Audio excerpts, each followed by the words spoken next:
Alam mo bang bagay ka sa langit? Yung langit na sinasabi sa Bible Yung lugar kung saan walang sadness, walang sickness, walang stress, walang loneliness, at walang hanggan. Bagay ka sa langit, hindi dahil sa mga bagay na ginawa mo Dahil alam naman natin, hindi ka perpekto.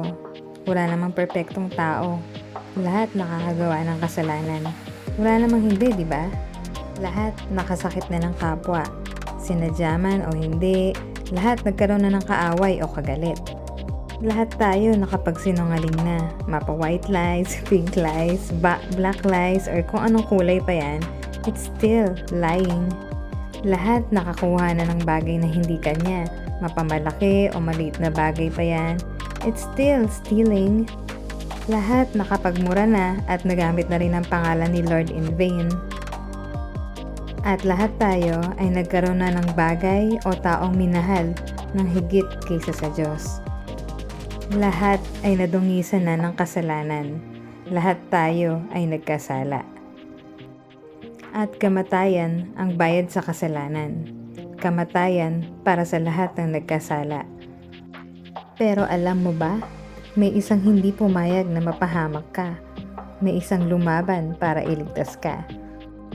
May isang namatay para mabuhay ka. Oo, si Jesus. Siya ay namatay sa krus para bayaran ang kasalanan ng tao. At nabuhay siyang muli. Patunay na siya ang tagapagligtas. Alam mo ba kung bakit niya ginawa yon? Dahil sa labis niyang pag-ibig. Hindi ka perpekto pero pinili ka niyang mahalin. Kaya naman, sasabihin ko ulit ito sa'yo. Bagay ka sa langit. Huwag mong sayangin ang pag-ibig sa'yo ng Diyos. Handa siyang magpatawad dahil bayad niya na ang lahat ng kasalanan. Ikaw na lang ang hinihintay. Na magsisi, tumalikod sa kasalanan at manalig sa Kanya. Bagay ka sa langit, hindi dahil sa mga bagay na ginawa mo.